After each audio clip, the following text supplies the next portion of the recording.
sekalian, organized by the Nexus Penyelidikan UiTM, Renew,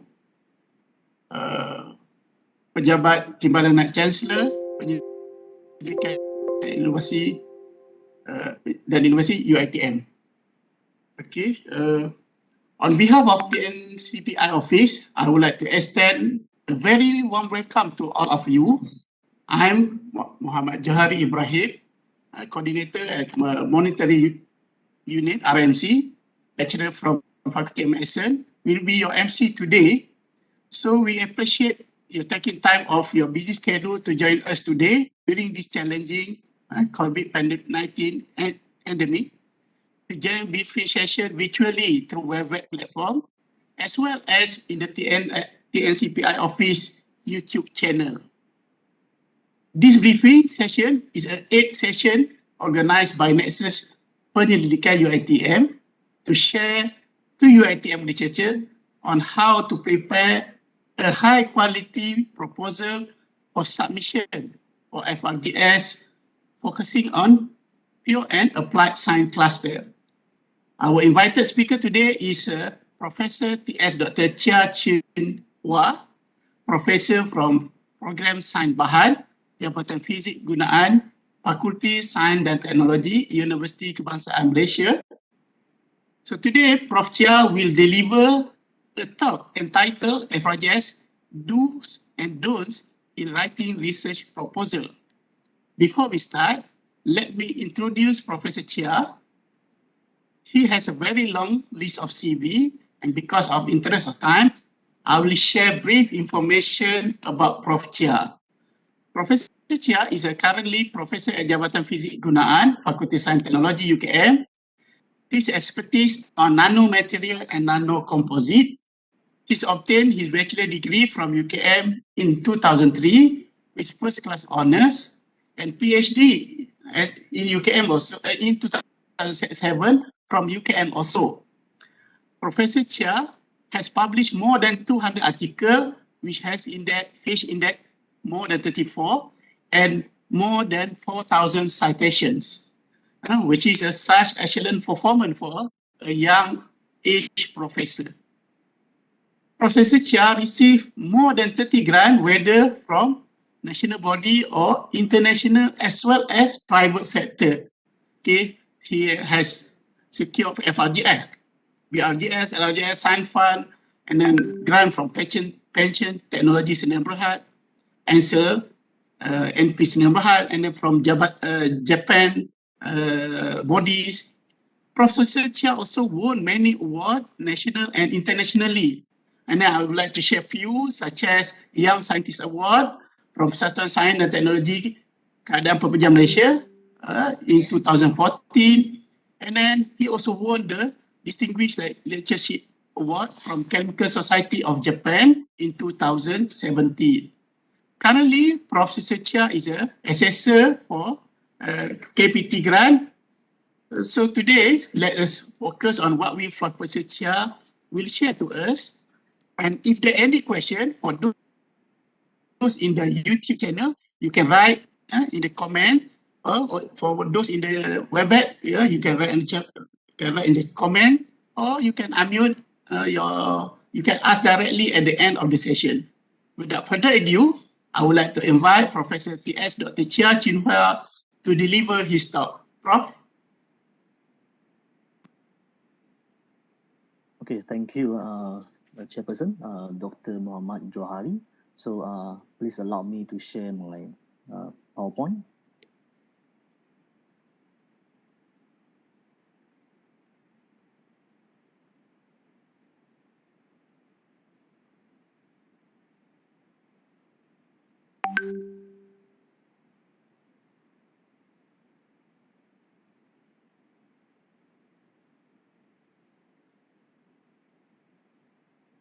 Okay, can you see my presentation slide?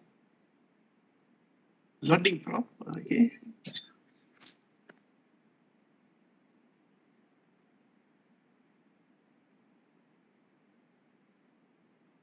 Okay, we can see your slide, Prof.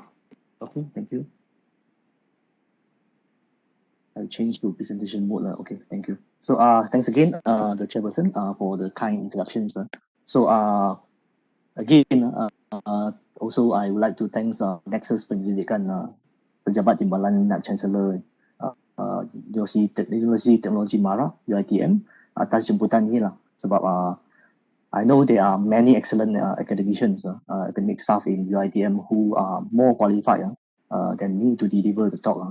I was that UiTM is very actively in organizing this kind of taklimat to maybe to provide more information or advice to the staff in UiTM. So the title given today is FRGS Do's and Don'ts in writing FRGS proposal. So I will try my best to share my experience as a grant holder as well as an evaluator at the KPT level. So the content of my presentation today is a compilation of many informations which I have obtained from lectures, a series of lectures given by several distinguished professors. For instance, for example, Professor Datuk, Dr. Mohammad Fauzi from UKM, then Professor Insinyur Dr. Abdul Latif from USM, and Professor Saragi Zakaria, UKM, Prof. Dr. Chia is also from UKM. So I actually jot down all the advice and also comments, especially on writing of proposal for FRGS. So I did the compilations today. So of course, I also include some of my own experience and also my opinion or suggestions for the researcher in UiTM today. So therefore, I hope that this session could be useful for you. Okay. So today also Prof. Sariman is also here. When I look at the UiTM YouTube channels, then I noticed that Prof. Sariman also shared sessions I think yesterday, and also the Deputy Director of RMC UiTM, also Dr. Aida, if not mistaken, also shared sessions about writing proposal for FRGS. So I hope that by combining these three lectures, the information can be helpful for the participant today. Okay, so again, writing FRGS proposal is getting challenging because every year basically when the KPT open for call for proposal, they have been receiving I think thousands of proposals. So the challenges is getting intense compared to many years ago. During my time, I was a young lecturer. So I hope that everyone can maybe exchange their knowledge that we can prepare a good proposal. Okay, so I'll start my presentations. So yep. Okay, so this is the outline for my presentation today. So I have in total 35 slides only. So I'm not going to drag you for long period of time because of your busy schedules. And I was also mentioned just now that you have also other series of taklimat given by other professor, also researcher. So I will focus on the point that which I think is important for you, and maybe you can take note. I will also share the slide later to the Ulu Setia later. So maybe the Ulu Setia can send a copy to all the participants. So the first one is I would like to touch a bit on the strategy and Halal 7 Pendidikan KPT in 2021. So they just revised it. So basically, you want. So maybe our researchers should aware about this. It's not really very critical changes, but just for you to choose the right domain or cluster, and also aware about the Halal 7 of the government in terms of R&D. Okay, then I will go to the second section, which is importance or main sections of proposal, especially FRGS proposal. So I will highlight the important note so that you can pay attention, and also because of the title, do's and don'ts. So I will have a column that I will provide you some of the points which to remind you that not to make the mistakes in your proposal later. And also some other important notes that I would like to catch your attention. Okay. And I will share with you some common comments when evaluator or assessor reject proposal in especially FRGS proposal. Okay, so I think everyone aware about this grants is it's open for submissions, and you can access it under the My Grants portal. And this is the very brief garis panduan that all of you should read and go through. At the same time, actually, I also extract some of the important note or important panduan so for you to make sure that you follow it. Okay, and you can download the garis panduan. They have a latest pindaan 2022, so you can download the PDF file and you can go through. So has you have to check detailedly. Okay, so this is the garis panduan that you can download. Okay, yeah, of course, the deadline so hopefully everyone aware about the deadline. I believe RMC UiTM will always remind the researcher to follow to submit their proposal before the deadline close. Okay, let's move on. Okay, this is the landscape semasa research, development, commercialization and innovations in Malaysia. So semua orang tahu kan Malaysia, kerajaan Malaysia menawarkan banyak jenis grant penyelidikan dari fundamental sampai ke apply even sampai ke commercializations. Dan raja ni dia categorize jenis grant penyelidikan berdasarkan TRL, technology readiness level. So FRGS is falling at this area. It's being between 1 to 3 TRL. So it's not about prototyping. It's not about applied research. It's always about basic knowledge, fundamental knowledge. So this is where I think it's quite suitable for young researchers at their very beginning of their career as a lecturers or scientists in the university or institutes. So myself, I joined UKM in 2008. So my first FRGS proposal was submitted in 2010. So I got that grant, and I completed the project and applied my second FRGS proposal grants in 2013. Then I got it. Then and I completed the project again. Then I submitted another one in 2016. Then I got that proposal as well, and I completed the project. Then I submitted my fourth proposal in 2019. Unfortunately, the proposal was rejected. Okay, then I revised the proposal and I submitted in 2020, and I got it. So I think it's a very good pathway, especially for young scientists. Just my advice that you can. This is a very not really easy to get. Maybe my time is much easier compared to this nowadays. But because FRGs they open quite frequently. If it got rejected, you can always revise and improve the proposal and submit again, and the chances would be higher and higher over the trials. Okay, so this is where the FRGS and you see here TRGS, LRGS, then TRGS. So I also aware that UiTM also invited Prof Sarani Zakaria to deliver a webinar about writing proposal for PRGS. Okay, so when you prepare the proposal and you fill up the My Grant system online, then you will need to choose the domain. So for your proposal, the nature of your work. So there are seven domain pendidikan. So I think my area. So for this today, I believe most of the participants is for under this pure and applied science. Okay. Then and also you also need to choose is covered by the. Okay, so this is domain, then cluster. Okay, you need to choose the cluster pendidikan.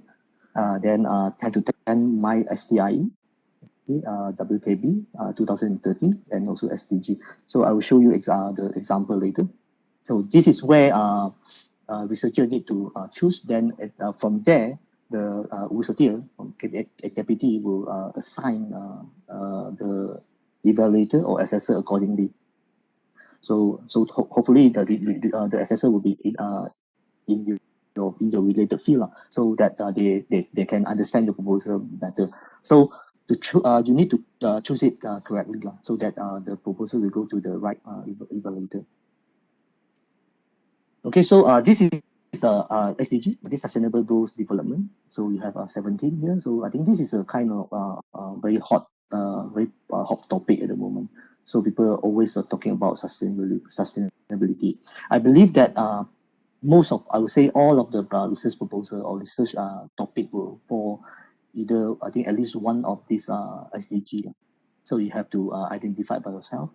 Okay, so if they are very applied in nature, if you're aware about this 17 SDG, but if you are doing fundamental, not necessarily that you cannot fit into any one of these 17 SDG. So although they are applied, as long as the fundamental idea that you are doing at the moment, they should able to incorporate it into one of these SDG. Okay, so this 10 to 10, okay, Rangka Kerja, developed by Academic Science Malaysia. So for social economy and also for science and technology. So basically they cover most of the research topic that are available especially in research in university in Malaysia. Okay, as well as this wawasan kemakmuran bersama. So I think I suggest all of these researchers should aware about this Hala 7 lah, so that the direction of your research would not divert or get apart from the direction of the government. So this is very important. Okay, so this is where all those information need to be inserted into the migrant system. So if you log into the your migrant system, then after you key in the title of your proposal and also the name of the researcher, then the research information, then you need to choose research domain. So the research domain is okay. The research domain is here. Okay, so pure and applied science, which is fall under my category. Then after that, you need to choose the cluster. This is cluster. So under this cluster, there are many choices. Then you need to click, choose one which is suitable to your proposal. Then after that, you go to national priority area. So I think you should able to identify at least one, okay, to suit your proposal. Okay, this is important, especially for the assignment of evaluator for your proposal. Okay. Yep, and again, I would like to remind that please go through this garis panduan. So they are a small pintaan, not really a major one, but you need to really check. So make sure that you follow the panduan, and because proposal which is not follow the panduan will be technical knockout. Okay, that is quite wasteful, because you spend time to prepare, to draw the proposal and to discuss with your co-researcher. Then eventually the proposal is rejected because of technical knockout. Okay, so just make sure that you read. Okay. So the definition of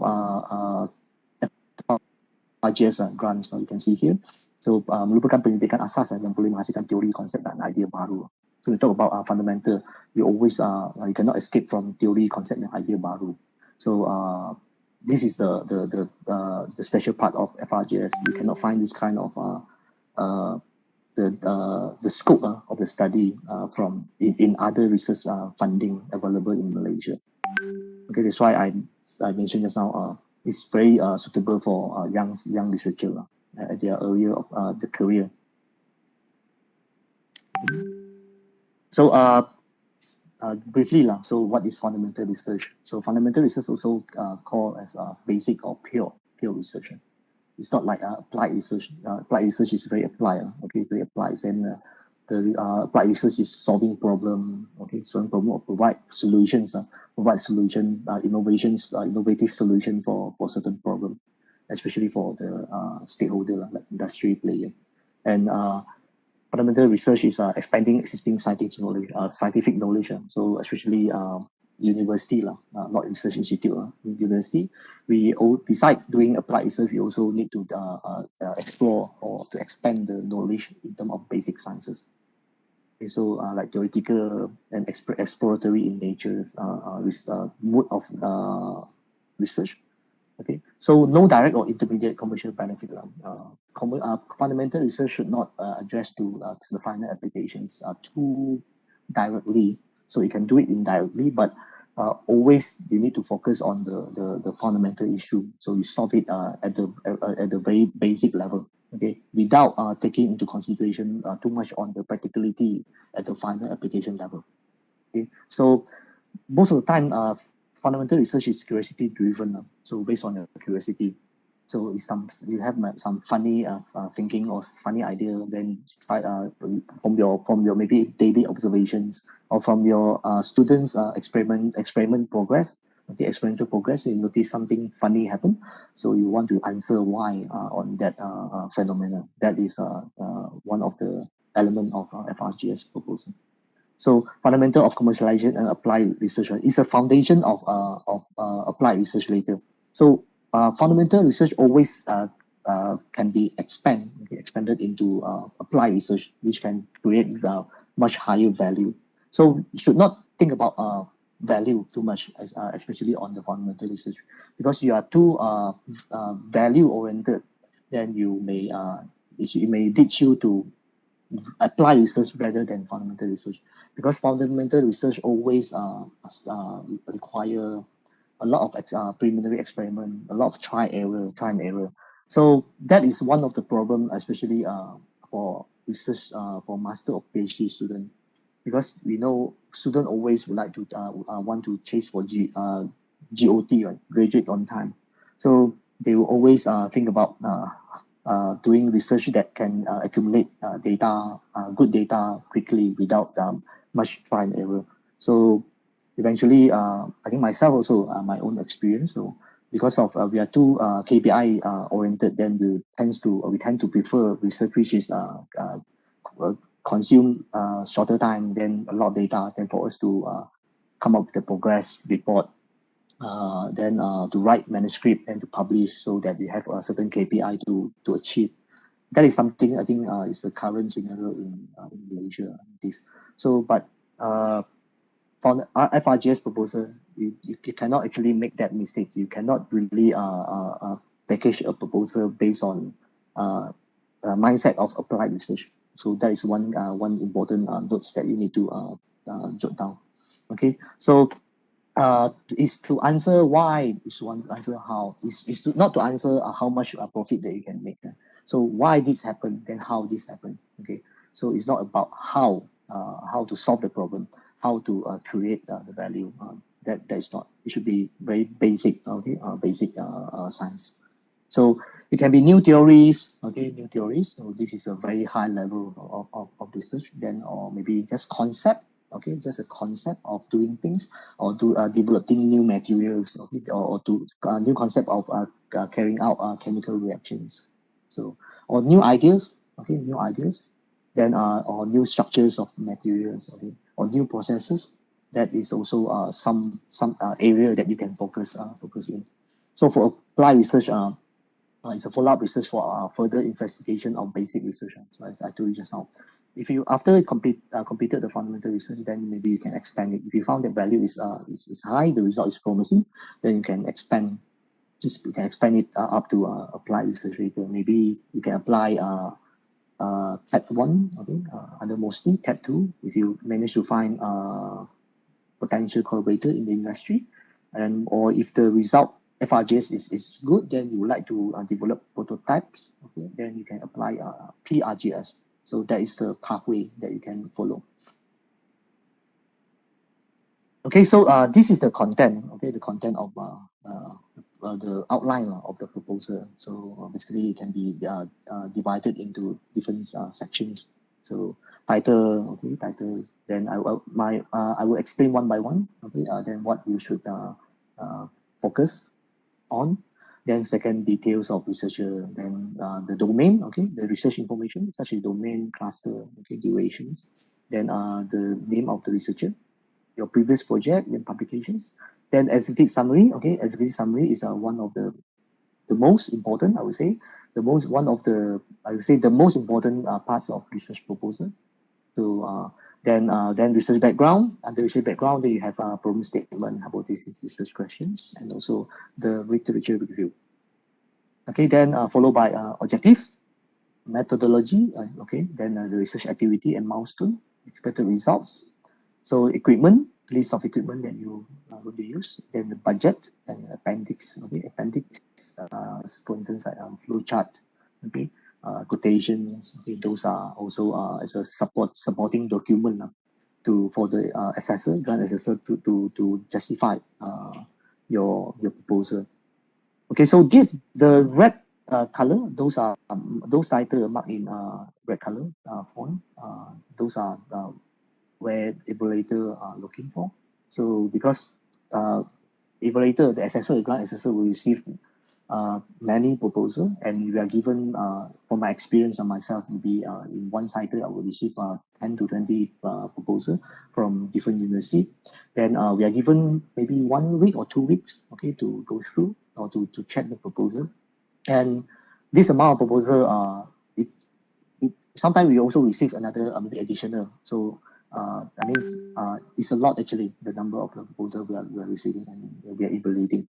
So we have also limited time because we have other work to do. So I would say most of the evaluator, they will just look at important sections like title, okay, the executive summary. So to cut short the time consumed for reading and evaluate the proposal. And evaluating grants proposal is time consuming, especially when you have you receive proposal which are not really in your research area. So you yourself also need to maybe read and find additional articles to read and understand the concept behind before you give comments. If you want to avoid to giving maybe stupid comments, right? So it's also no good for the researcher because they put effort to prepare the proposal. So if you reject or if you comment also, I believe that as a researcher, you always hope that the comment is useful. It's not a stupid comment. So this great amount of proposal and limited time, first thing, and second, also limited budget. I think everyone aware the budget receiving also slashed a lot. I'm not so sure. I do not have much information about how much budget allocated for this round of FRGS, but the competition is very high because the awareness of writing a good proposal is getting greater and greater over time every year. So the quality is better, okay, much better. So how to choose the juice from many good proposals is very challenging. So this is where the assessor will check, and they will always find problem. It's very easy to reject a proposal if you can find problem, especially technical knockout. Okay, so this is where we will look for problems, and we will give comment in the comment column, the box, and we giving maybe marks. Okay, this is the mark that we'll give from 0 to 10. Then total is 100. Okay, then from there the university will rank the quality of proposal according to the marks. Okay, mark given. So from there, it's much easier to reject proposal. So that's why we should always target to also avoid from doing mistakes. Okay, especially at this section. Okay, because these are mainly those sections that carry greater mark. Okay, greater mark. Okay, so let's move on to the each sections. Then from here we can discuss. I will maybe tell you what is important point that you should focus. So title is always the main focus. Title should to reflect the main focus of your research. So the subject matter has to be appear in your title because of course the first thing evaluator or assessor receive the assignment of the proposal in the MyGrant system, we always, the first thing we'll look at is, of course, the title, because this is where, this is what appears in the system before we click. When we look at the title, then the title does not really tell me what is the subject matter. So the title is kind of blur. I don't know what is what you are trying to propose. Then that could be a big problem for you, because if even the title, a researcher cannot really come up with a good title, then that means that I think directly, directly we can say that the researcher does not really understand what he or she is trying to propose. That could be a perception, a very first perception pop up in the mind of the assessor. So that's why title always package a catchy title. So catchy means to attract attention of the from the assessor, that this is a interesting title. Okay, so from title they understand what is the subject matter you are dealing with. Okay, then it reflects the types of the study.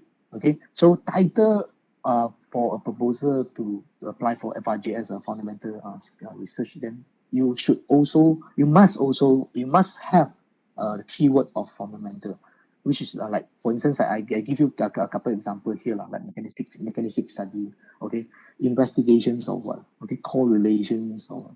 So it's not like apply. So maybe you just put the title of preparation of and characterization of what and what. Okay, that is a very applied research. So try to avoid that, because that is as I say, that is the first thing evaluator will have the chance to see, okay, from the proposal. Okay, then reflects the fundamental issue. Okay, the fundamental issues, what you are trying to you want to resolve. Okay, resolve, that is the fundamental. So the keywords here is a fundamental. Okay, need to at least choose at least one keywords reflects the fundamental aspect of the research, and also it can indicate the main problem. Okay, from your research problem statement, then the background of your research, then from the research problem, okay, problem statement, you choose one keywords, okay, one keyword that can reflect your project. It has to be concise and short, okay, in short and descriptive. So by itself, or the title itself, then people aware can understand briefly, briefly what you are trying to propose, and of course also relevant to current development. So don't try to not propose project which is maybe 20 years or 30 years ago or 10 years ago. Then that could be, if the title reflects something the assessor aware, right? This is maybe during my PhD time, people are doing this kind of research, but why did the researchers still doing this? So make sure that it reflects the current development.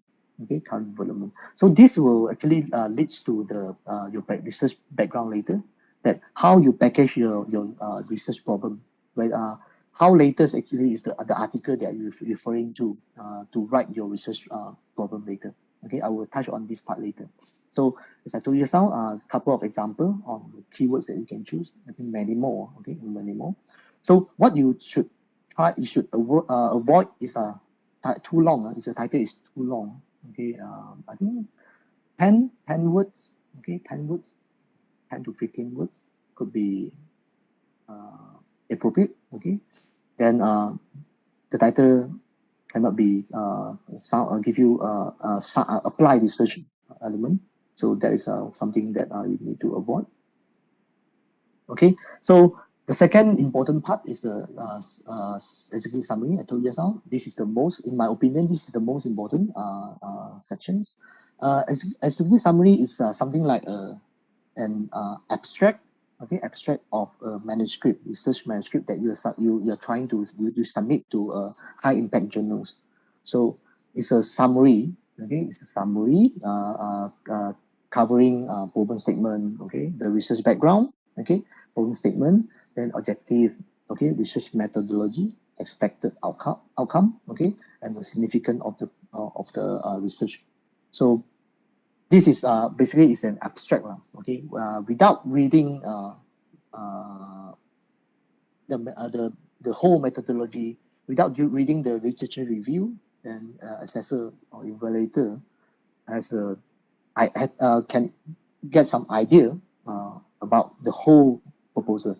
Okay, so if the executive summary is not written well, then you may have the evaluator may have trouble because he or she need to go to each section, okay, like methodology, okay, then what is the significance of your output. So those are very, I think it's a lengthy section compared to executive summary. So if you can package it nicely, then you can make their life easier, okay, so that they can just by reading the executive summary, then they have the idea, okay, what you are trying to propose.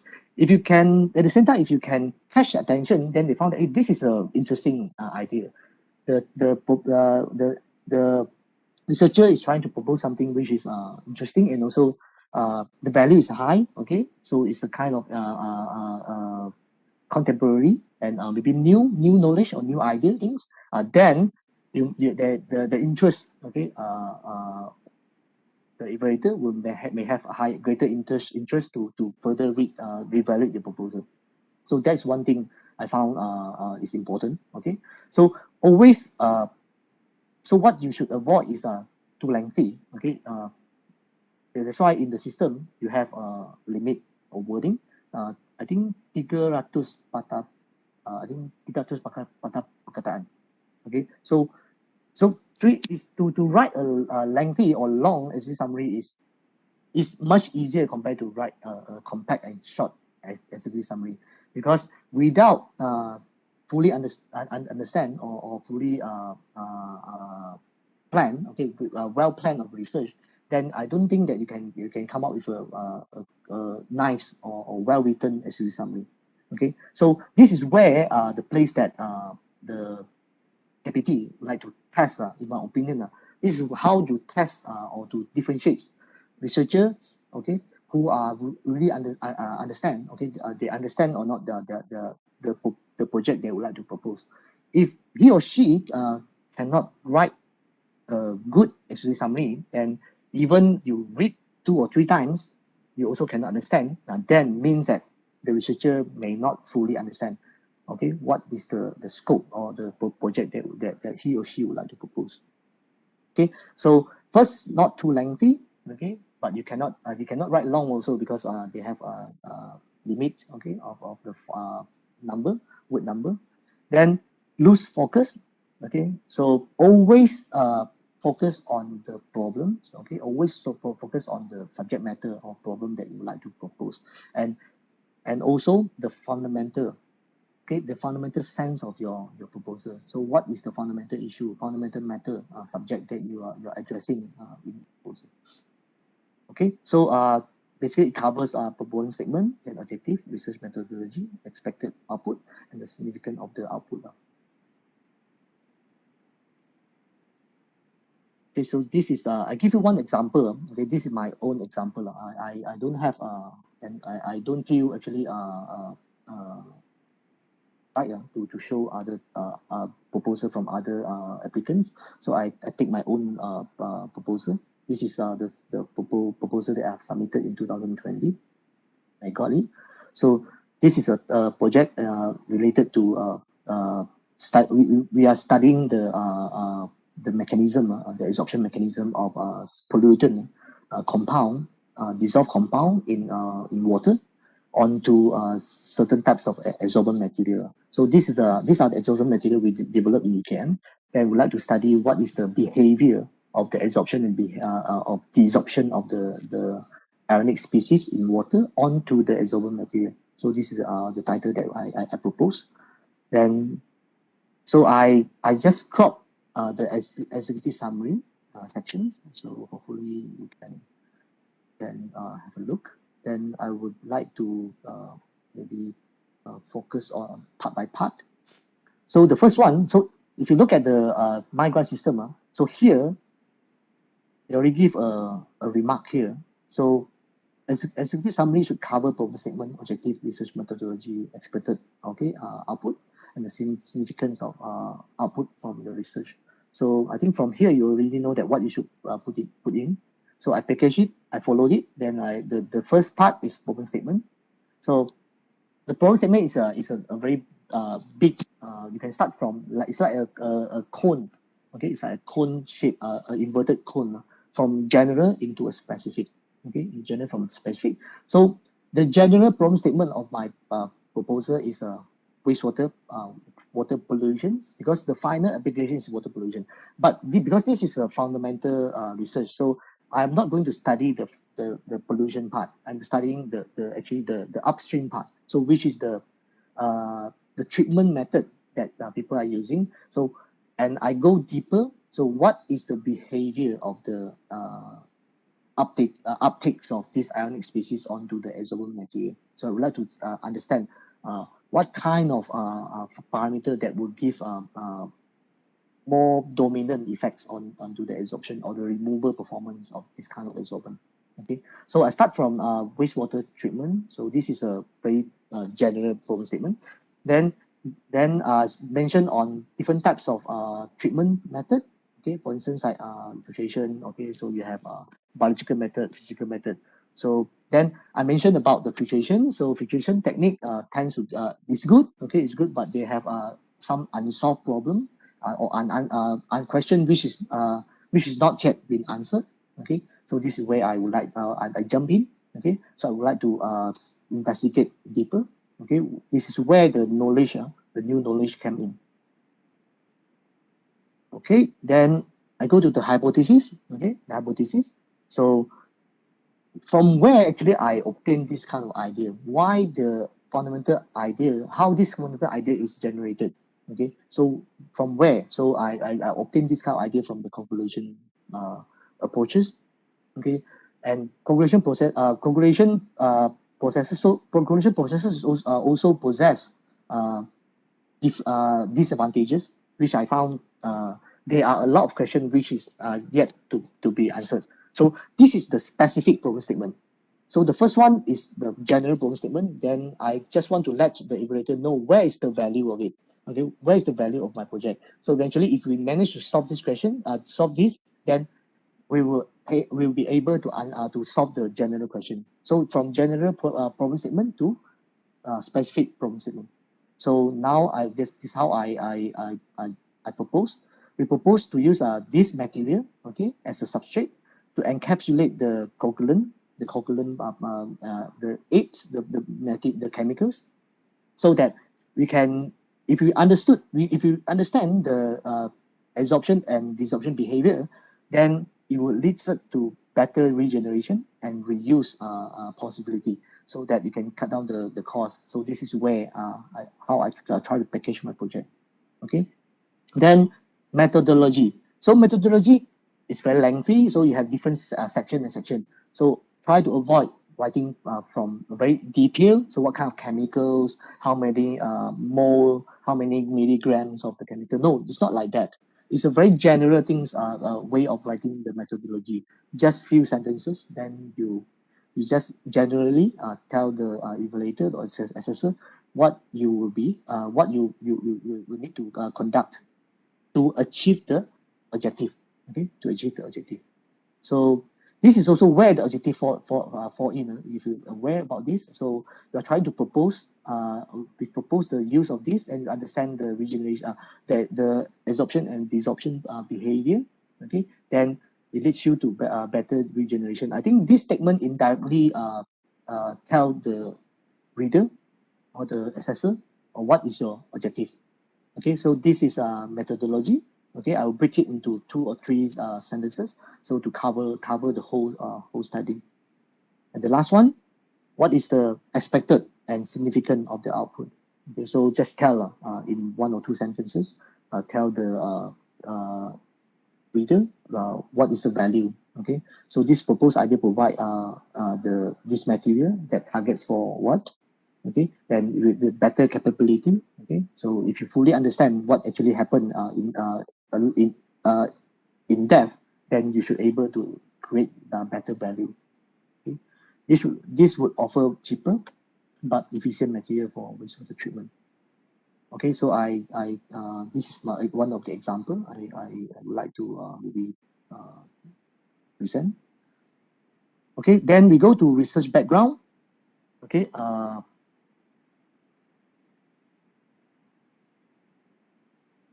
okay, if I go, allow me to go back here. So if you're aware, SDV summary also cover research background. Okay, one of the important topic in our content in the SDV summary is problem statement. So this is a very short one. This is where you just maybe write just once 3-4 sentences, okay, to cover the problem statement. But at the same time, you need to, after that, you need to write in detail, okay, in terms of the problem statement here. Okay, this here, this column, there is no word limits. Okay, word limits that you can write whatever you want. Okay, there's no word limit, but try to avoid very long very long problem statement. So this problem statement should be the parts, the section that you extract, okay, the important point of your problem statement of this study, and you put into the SDV summary. So my advice is write research background first, okay, although the sequence is executive summary first, followed by research background, but it's same like writing research manuscript. Abstract and conclusion is always the last parts that we will write, because abstract covers research background, problem statement, hypothesis, objective, method, and result discussion, and also conclusion. So same goes to research proposal. We write research background first because research background covers problem statement, hypothesis, okay, then research questions, literature review, okay, then references. So this is where you write first, okay, then you refer to the journals, okay, related journals, okay, then after you complete here, then only you will prepare the executive summary. Okay, let's go to detail. Okay, so research background basically reflects the title of the research. So just like I mentioned just now, subject matter. What is the subject matter of your study? So that is where you should elaborate more on the subject matter. Okay, so try explain to the reader, okay, evaluator, what you are trying to propose. What is the subject matter you're trying to propose? Okay, so it can be problem based or impact oriented. Okay, but the problem must be a fundamental problem. It's not an applied problem. Try to avoid applied problem. Okay, then short and thorough. So it's a comprehensive compilations of what has been done previously. Okay, what is the problem? Okay, what is the problem? What has been conducted? Okay, what is the limitations? Okay, what you're trying to propose? Okay, what you're trying to propose to answer the questions. So this covered by the research background. Okay, so critically evaluate relevant literature. So to explain why this study is important, like if you cannot convince the evaluator that this study is important, then means that the value of your proposal is lower. Then you may not have a high good mark. For information, 80 is the minimum marks. Okay, for you to for the proposal to be considered. For the KPT to give you the fund. If below 70, below 80, then the chance is very, very low. Okay, so what has been studied?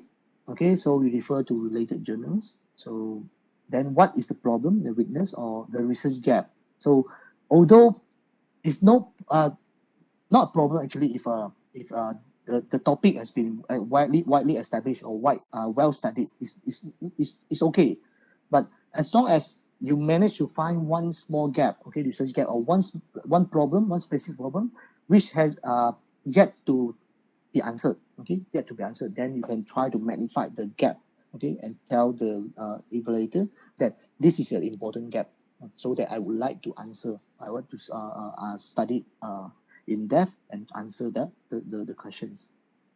Okay, so integration of existing literature and generate new insight and knowledge. So that's where literature review come in. So means that you need to compile research article, okay, of the same topic, okay, same topic research article. Then you try to come out with a write-up, okay, summarize it and magnify the problem, okay. So that this is the trick. You have to magnify the problem statement so that to to catch attention of the grant the proposal evaluator. Okay, then you catch attention, then you tell he or she this is the problem and this is a very important problem. Then now I come in, okay, I come in with the solutions. I'm trying to propose something, okay, a study which I can answer that, or maybe I can improve that, okay, I can solve that problem. So that is where research background need to be written, then to attract the attention, okay, just to catch the attention of the evaluator. Because the evaluator is the one that I think you have 2 or 3 evaluators, then they are the one that decide whether because their comments or the marks given will decide whether you got the grant or not. So that is very important. 2 or 3 persons is something like a manuscript reviewer, 2 or 3 reviewer to decide whether this paper can be accepted or not. Okay, so research background, okay, you have problem statement, hypothesis, research question, and research review. Okay, so what you should avoid, okay, you should avoid is direct copy from thesis. So this is actually a quite a common problem, because lecturers are busy, so we may not have time to actually do thorough, extensive research review. Then the most straightforward way is to get just to grab a thesis, maybe recent thesis or maybe 5 years ago thesis. Then you just flip through the literature review, then you extract from there. That is something that very normal, okay, very not normal, but it's a common actually it's a mistake actually. Why you should avoid this is because one thing, you tend to copy and paste because simpler, okay, it's simpler. Second is the references may be a bit old, maybe outdated, so that from the reference list, we will able to identify whether this is a literature review done recently or literature review done maybe 5 years ago or 10 years ago. I have my personal experience. I have received a proposal, okay, not only one, but a couple of proposals that when I look at the references, the list of references, then the latest is 2016. Okay, then I cross-check with the publication of the applicant.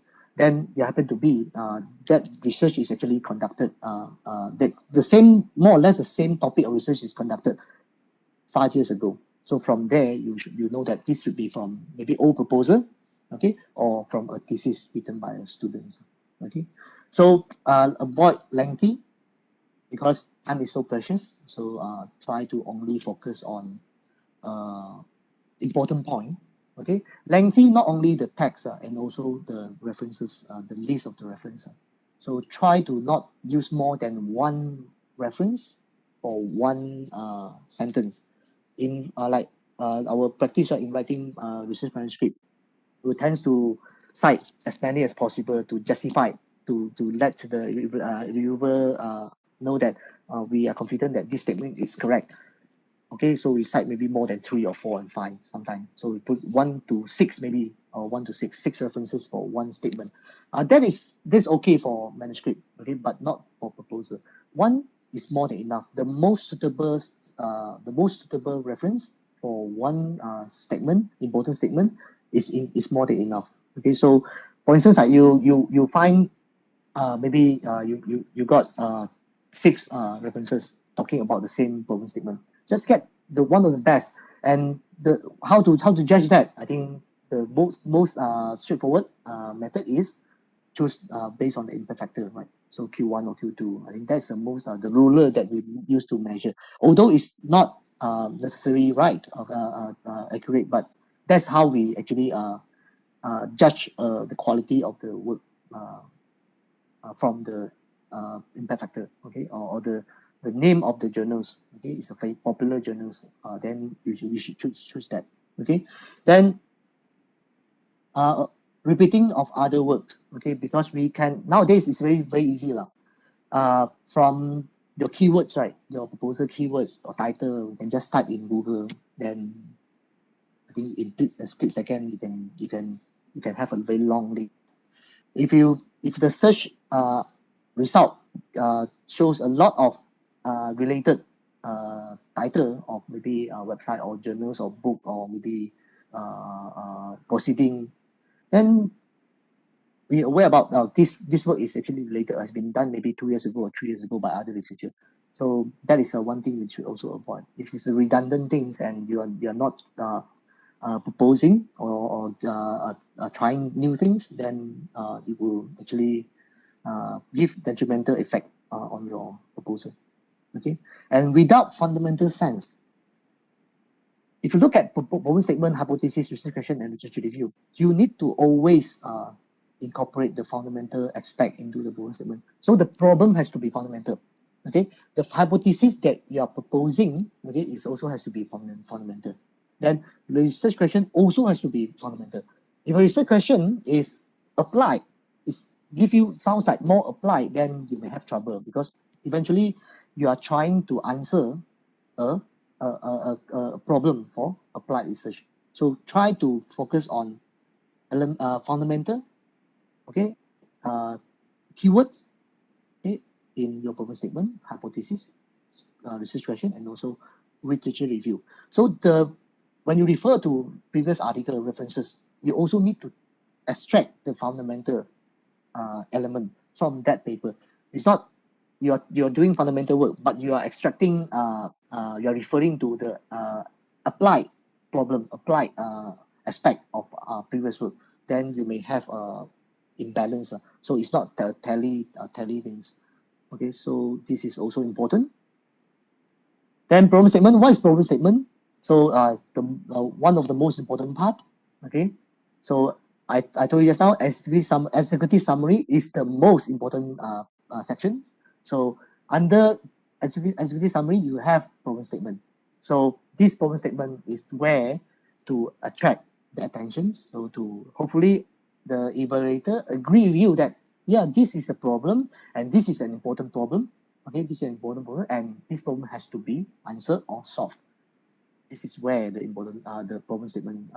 Okay, so this is problem statement is a foundation of any researcher, no matter it's a fundamental research or it's a applied research. Okay, problem statement always is the sections. Okay, that evaluator will go through. Okay, so because from the problem statement, only a researcher can design, okay, design their work, okay, design the experimental procedure. Although even it's a survey thing, survey types of proposal, also they must have a problem. So from a problem, then only you can design what to be conducted. Okay, so logical argument with structure, sequence, substance, or and rationale. Okay, and it's a short summary. Okay, so short summary of research problem identified from the literature. So you have identified maybe 5 to 10 managed articles, and from there you extract and you convince the evaluator that this is an important problem segment. Then 1 to 2 sentences with several paragraphs of elaborations. So this is 1 to 2 sentences in executive summary. Then in problem statement itself, then you can have maybe 1 or 2 paragraphs, long one, then to further convince the evaluator. So again, you should emphasize and you should magnify, even though it's not a very big problem, you also need to try to magnify it. Jadikan masalah tu besar sikit lah.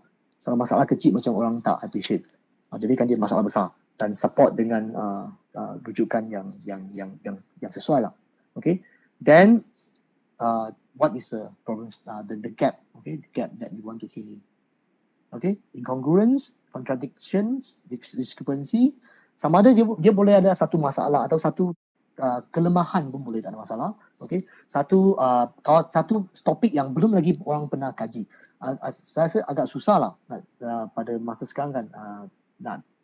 Dulu mungkin boleh kot, tapi sekarang ramai kan buat penyelidikan. Sangat susah nak dapat satu topik yang belum ada pernah orang kaji, itu susah sikit. So apa kita cari adalah mungkin inconsistent in term of the result obtained from different study. People are doing different discussion that which are contradicting with one another. Then you say, I step in. Okay, I become the problem solver. I want to answer this. Who is wrong? Who is right? So that could be one of the research problem that you're trying. Okay, trying to propose. So must be possessive. Okay, possessive. So why the problem is important. So it's like writing a high impact manuscript, high impact journals manuscript. Okay, try to avoid lengthy. Okay, lengthy problem statements means penyelidik pun tak tahu apa masalah yang pertama, apa masalah yang sebenarnya. So hanya fokus pada masalah yang utama. Cukup 1-2 ayat dah cukup. Okay, then no problem has identified. Sorry, ni silap No problem has identified. Tak ada masalah. Lepas baca problem statement, apa masalahnya? Tak nampak masalahnya. Ataupun masalahnya tak penting kot. Saya mungkin 10 tahun lepas, 15 tahun lepas dah saya pun ada terbaca benda yang sama. Tapi macam dah bukan lagi masalah. Okay, then not a significant problem. Okay, so this is what you have to avoid. So references, I think I covered some of it. Okay, just now. So this is where you convince the liberator that you are referring to the right articles, okay, to prepare the proposal.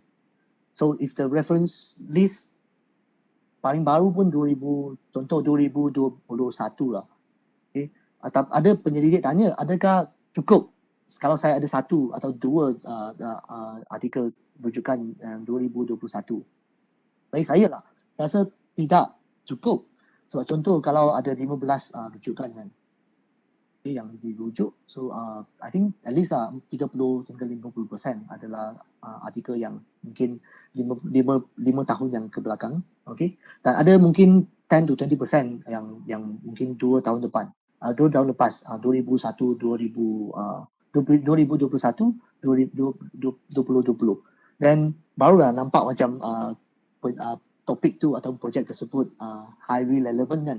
Kalau banyak, sorry. Tidak ada. Oh, tidak. Okay, so mungkin ada tak tutup mic. Okay, no problem. Okay, so 1-2 tu okay. So then outdated references ataupun terlalu banyak, macam saya mention tadi, janganlah sampai 30-40. 30-40 tu mungkin dari thesis kot. Dia terus ambil bab 2 kan, literature review.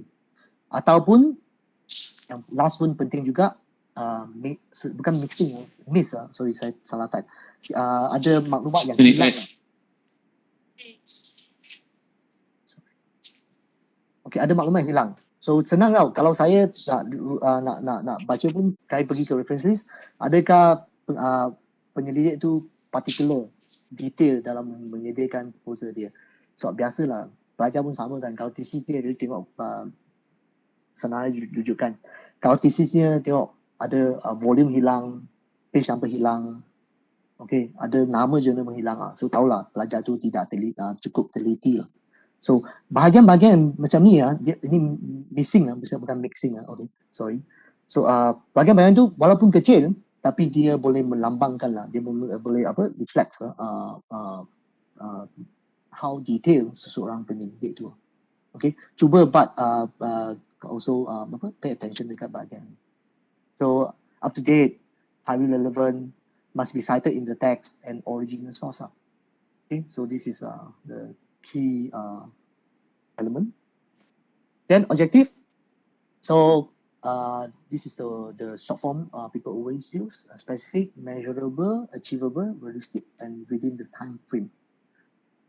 Okay, so I think semua dah tahu kot. So pelajar master ke PhD kita pun beritahu benda yang sama. Then it reflects the type of study. Remember, always for FRGS, fundamental. Okay, fundamental sense. Okay, the objective has also must be also fundamental. Okay, then suitable keywords. Contoh keyword yang sesuai. Ini saya extract dari slide for Abdul Latif, Prof, Mak Fauzi. Okay, then interactions, mechanism, correlations, formulations, elucidations of what. Okay, then rule of what. So you are studying the fundamental aspect. Okay, and behavior. Okay, behavior. So avoid using determine. Okay, determine dan menentukan. So menilai, okay, mereka, mengkaji, membandingkan, okay, dan mencirikan, to validate, untuk membuktikan. So to model, to simulate, to develop, classify, to implement. Ini adalah macam kata kerja yang macam physical lah, lebih macam terus nampak apa dia nak buat. Okay, by itself. So avoid using this for grants FRGS. Sebab dengan ada keyword ni, actually penilai dah boleh tolak lah. Ada message come in saya nampak, tapi saya tak boleh baca. Ada soalan ataupun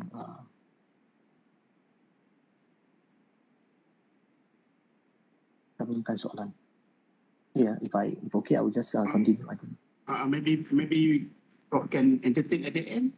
Okay, I'll entertain at the end. Okay, no problem. Thank you, Doctor. So too many objective. Follow the time frame lah. Okay, 2-3 kalau projek FRGS 2-3 tahun, saya rasa 2 atau 3 objektif dah memadai lah. Okay, then using wrong keywords. Okay, macam ni lah contoh-contoh yang saya terangkan tadi. Okay, then methodology. So clear and detailed. Okay, clear and detailed descriptions of plan to carry out to achieve the objective. So penulisan metodologi mesti menjurus kepada untuk menjawab objektif. Okay, senang aja. Kalau research activity-nya tidak berkaitan, lepas baca tu macam tidak berkaitan dengan objektif, then rasanya dah boleh reject. Sebab maksud kalau bagi grant ni, projek ni dilakukan pun tak akan capai objektif. Okay, that's a very straightforward perception yang kita boleh dapat. Okay, then clear research design and procedure, what and how the activity needed to meet the objective. So contoh experimental protocol, sampling technique. So sampling technique penting juga sebab how many replicate that you're going to do. So satu ayat saja, simple, tapi dia melambangkan, it can tell the evaluator this researcher is detailed, means that the replication, how the reproducibility of the experiment is also take into consideration of the study. Okay, so the sampling technique. So what is analysis and statistical tools that we're going to use? Or contoh kalau project tu adalah fieldwork, then you need to detail it out. Okay, then also provide detail in terms of chemicals, equipments and facility. I also notice quite a number of proposal received previously. Dia tak ada senarai bahan kimia. Even dekat method tu saya rasa dah boleh dengan satu peringgan dah boleh cukup untuk senaraikan bahan kimia yang diperlukan. Walaupun dia macam nampak macam tak penting, tapi masa baca metodologi tu, at least we can refer back what kind of what types of chemical will be utilized in the study. Okay, then the procedure, the methodology has also need to consider the fundamental part. So apa yang dikatakan fundamental dalam kajian ni? So for instance, you dah highlight di bahagian problem statement kan, apa aspek fundamental yang penting, asas yang nak dijawab. Jadi bahagian method, mana yang you nak lakukan, apa yang you nak lakukan untuk menjawab problem statement tu. Okay, atau mengatasi problem statement tersebut. So that is the fundamental element that must be appear in the methodology. Methodology mungkin panjang kan, mungkin ada 4 atau 5 activity yang besar. Okay, setiap activity tu ada sub activity-nya. Tapi mesti at least ada satu lah activity yang besar tu, satu daripada 5 activity yang besar tu menerangkan macam mana nak menjawab fundamental problem statement tersebut. Okay, contohlah model, you masukkan model, you buat teori sendiri, okay, you terangkan design of the whole process, okay, then new process, then you change the let's say the arrangement, the sequence atau configurations, then you explain, you carry out the experiment, then you explain it in fundamental way. So itulah bahagian fundamental dalam metodologi. Jadi metodologi itu besar, dia panjang, tapi bukan semua metodologi itu mesti fundamental, tapi mesti at least ada satu fundamental tu okay, aktiviti yang menjawab fundamental dan dia setara, dia tally dengan objektif dan tally dengan problem statement yang you highlight dalam executive summary. Okay, that is the sequence yang you ataupun link lah, dia punya connection yang perlu diperhati dengan dengan lebih hati-hati lah, sebab dia saling kait satu dengan satu, okay, satu sama lain. So mesti ada kesinambungan tu lah, dari objektif dan sampai ke problem statement dan sampai ke method, dan baru saya boleh judge sama ada kajian ni boleh tak dia menjawab objektif atau mencapai objektif yang telah di propose tu. Okay, so then the whole thing has to be connected. So research activity tu contoh ada 4 atau 5 macam saya kata tadi. 4 and 5 research activity has to be presented in a tabulated form ataupun in a flowchart form. So flowchart is where that you concentrate on the major research activity that you're trying to propose.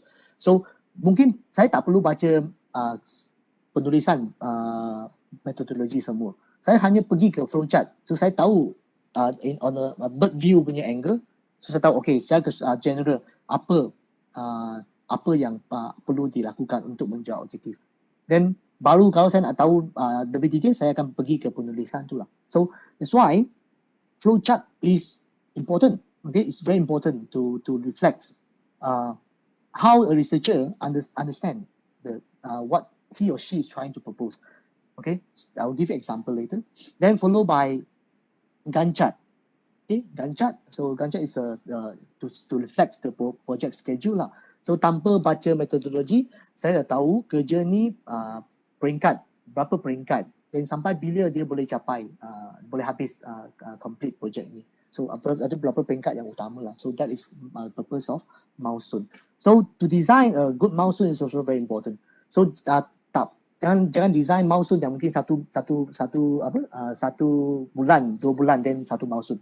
Itu bukan satu cara yang sesuai lah, sebab contoh macam kita bawa kereta kan, kita akan tengok batu di tepi jalan tu, batu berapa kilometer. Bukanlah setiap 100 meter, 1 meter satu batu kan, dia ada 1 kilometer, 1 kilometer. So that is the purpose of milestone. At least you know the progress, okay? The progress of our journey yang dengan yang pada time frame yang lebih panjang lah, bukan yang pendek. Okay, that is Gantt chart. Then followed by milestone lah. Gantt chart bersama dengan milestone lah. Okay, so you have a milestone after you complete one of the major research activity, then you put a milestone there. Okay, then use half yearly lah.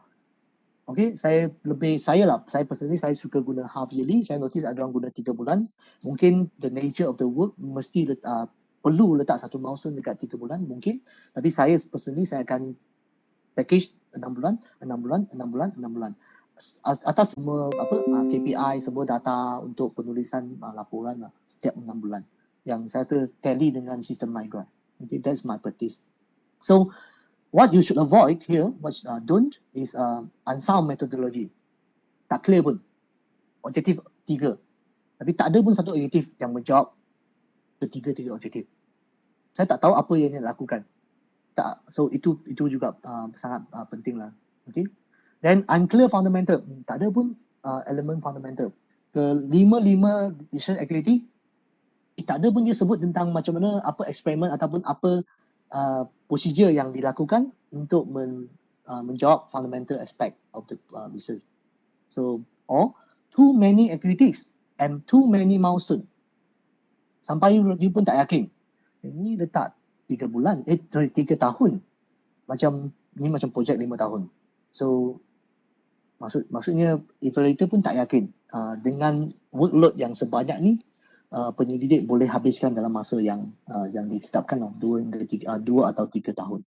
Okay, so try to avoid that lah. Okay, flowchart. Again, I come back to the flowchart because I told you it's important. So flowchart pun ada cara lah untuk tulis flowchart kan. So biasanya kita akan saya pun personally lah, dulu lah saya main letak je segi 4 tempat ni. Then letak proses, letak nama bahan kimia, nama sampel, so draw a line, then yang ada kotak, ada line, itu adalah flowchart. Dululah saya punya understanding macam tu. Sebab tak semestinya apa yang you faham orang akan faham. So that's the problem. So you need to prepare accordingly lah. Guna simbol yang bersesuaian lah. Contoh proses adalah peta decisions, okay, macam ni. Then you have if you start and end, you should have satu simbol yang macam ni. Okay, summarize the methodology. So very straightforward. Without going through your methodology, then I can understand what you're trying to package. Then must reflect the objective and methodology and also the output. Okay, output ni maksudnya contoh lah pada hujung metodologi tu, flowchart tu, mesti lah saya tahu apa result yang dia akan dapat. Okay, so too simple or too complicated, janganlah sampai macam map MRT, LRT kan, tak perlu sampai macam tu, tapi simple then tapi compact lah, only compact. And confusing, mungkin tak faham, dia sequence mungkin dah salah, okay, ataupun wrong symbol lah saya mention tadi. I give you an example here. So this is in the same proposal I told you just now. Okay, so I package in this way. So the flowchart. So taklah sangat complicated kan. So adalah saya beritahu apa yang akan dilakukan, apa parameternya, dan lepas tu apa pencirian yang akan dilakukan. So untuk fundamental dekat sini, so we will trying to do some more model, okay, to develop some model, then to fit into different model or to improve the model, okay, to suit the system that we are doing for this project. So eventually project akan habis dekat sini. So this is one example. So I also would like to catch your attention here in the methodology, because methodology most of the time we will do it, we will prepare in text form. So tapi zaman sekarang people suka infografik kan. Orang contoh macam handphone kan, dia selalu tengok notis ataupun pengumuman kepada pelajar ataupun staff akademik. Oh, semua dah jadi infografik. Tak adalah macam dulu semua perkeling forward, lepas tu semua orang kena baca semua kan. Tapi sekarang dah tak. Ada perkeling, lepas tu ada satu infografik untuk memudahkanlah orang nak baca dalam masa yang singkat. So this is one example we have done, okay, for this project. We try to prepare some graphic lah, cartoon schematic. Tak perlulah follow skill ke apa. Yang penting faham, okay, evaluator faham. So you can prepare whatever lah to make sure that dia macam graphical abstract. Okay, dia macam graphical abstract dalam penulisan jurnal manuscript. So you can do something like this. So this is one example. So bahagian ni boleh attach dalam sistem migrant dan letak dia punya hyperlink tu dekat text tu. So masa penilai download manuscript, download proposal, dia akan dapat figure tu embedded dalam teks tu. So nampaklah dia masa sambil baca tu di bawah tu dah ada figure. So lebih jelas. Tak perlulah dia nak cuba imagine kan. So terus dia akan dapat the idea dalam cartoon schematic ni. So bagi saya ni mudah kan. So maksudnya sekarang bukan lagi penilai imagine. Penilai terus you kind of like dragging the penilai, follow your pace, ikut rentak you. Okay. So this is what we are trying to propose. We will carry out this kind of work, followed by this and this and this. Then dia terus tak perlu fikir, betul juga, okay, betul macam ni. Then dia tak dapat banyak masalah. Maksudnya kalau dia imagine salah, mungkin dia akan bagi komen yang salah. So this is how you make their life easy. Okay. So you frame your research activity and according to the time frame that suit your methodology lah. Bagi saya macam saya mention tadi, setiap 4 bulan. Okay, setiap 6 bulan. Okay, then followed by the milestone now. Okay, so this is the Gantt chart. Okay, I saw the message. Okay, I try to use more English. So this is Gantt chart. Okay, so you can actually by the system itself lah. When you key in the research activity, this is where the main activity. Okay, main activity. Then you have sub activity. Do not need to actually include all the sub activity. Then just one sentence, main activity. Okay, main activity. Then the milestone at the end. So I package every 6 months. Okay. Next one, list of equipment. Okay, list of equipment is we used to dulu saya hanya macam ambil senarai yang ada dalam satu word file, letak. Okay, okay, letak semua dalam tu. So apa kesilapan saya pernah buat adalah saya masukkan alat yang saya tak guna pun dalam kajian tersebut. Saya terus terang saya pernah buat kesilapan macam tu. So semua tapi bukan yang tak digunakan lah. Okay, kadang-kadang kita ingat I thought we thought that the more equipment that we use, then sounds like the project is very important. That is what my mistake I made previously. Then detail, okay, in terms of type, descriptions. So descriptions has to be also comprehensive lah.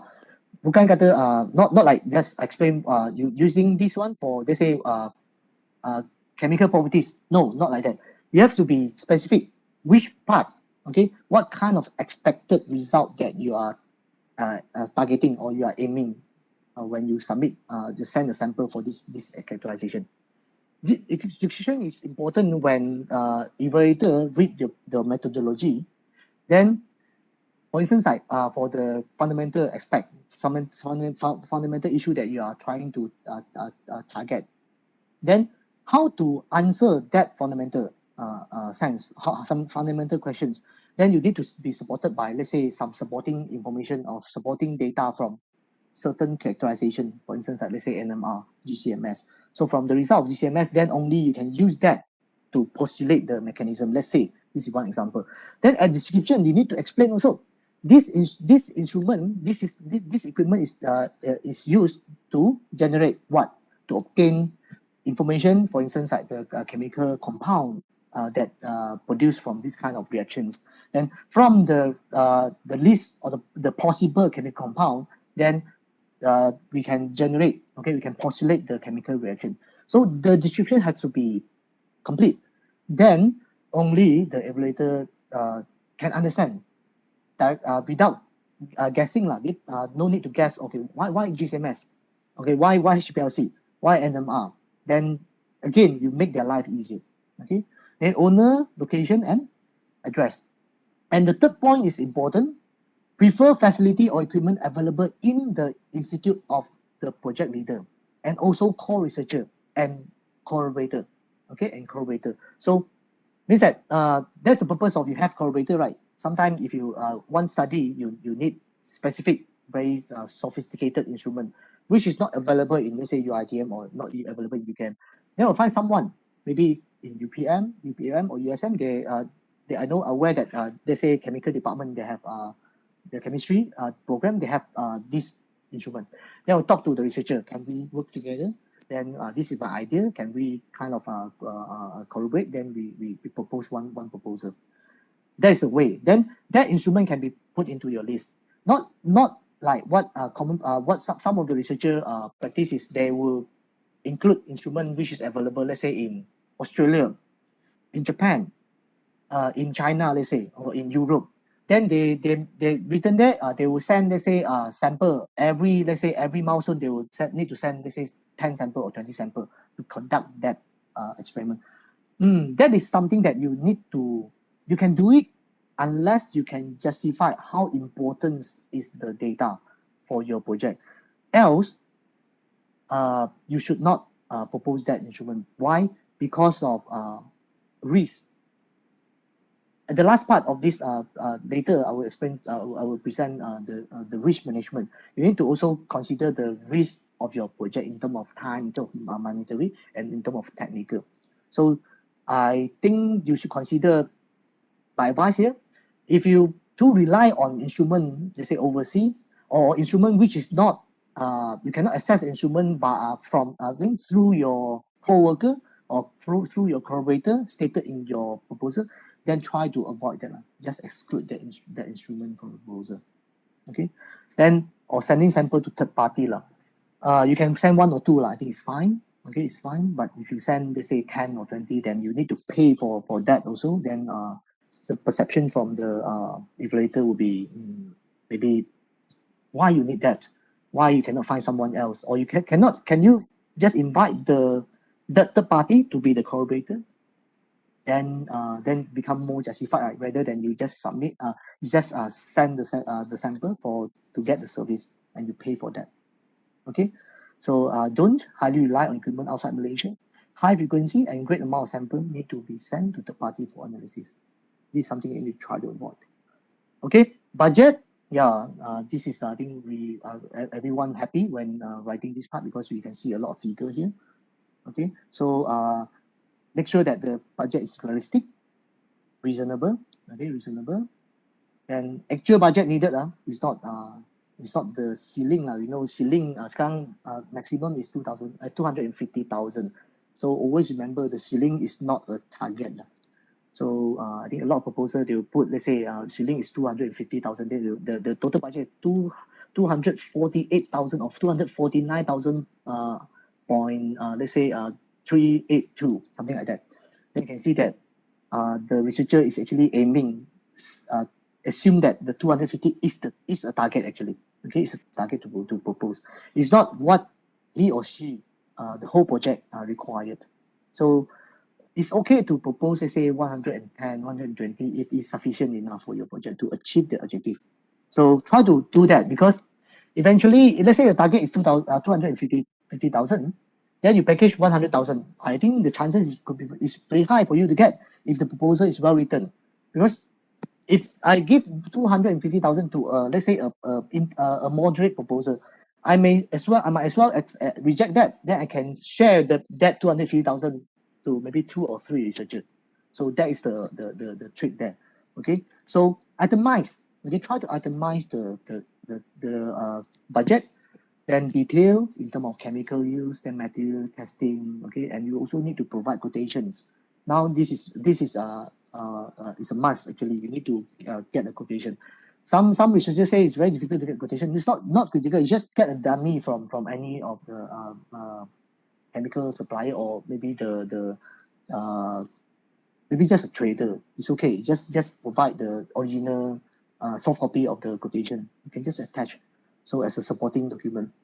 Trust me, not all evaluator will go and download the quotation unless they need that. They say why the chemical vote, okay, consumable vote for chemicals, the amount is so high.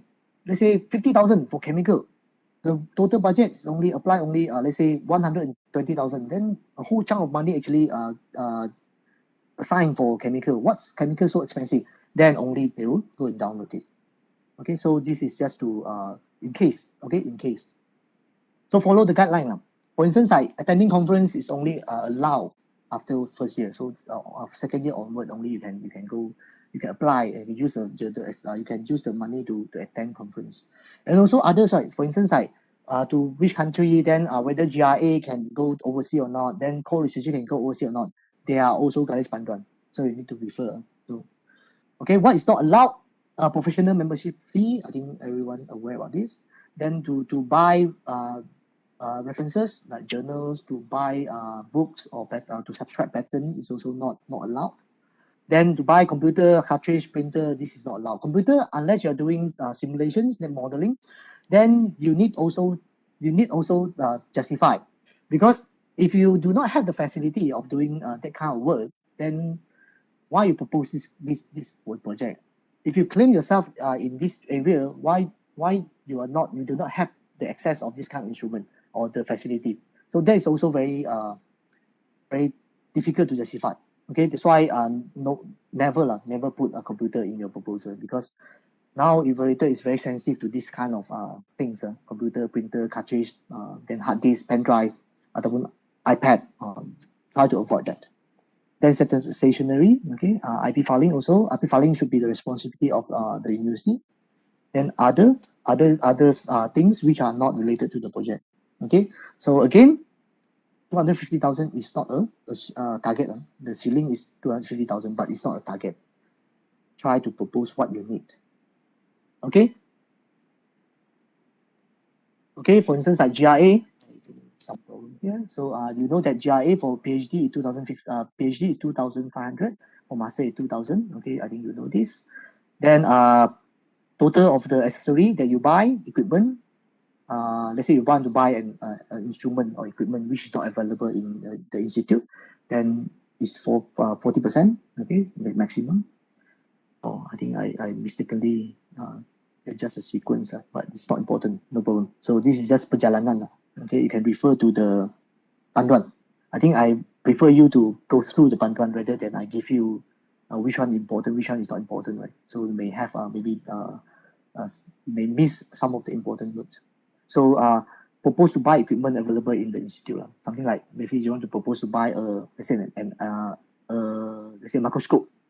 Yeah, I think microscope is very common, right, in university. So that's one thing we try to avoid. Okay, expected outcome.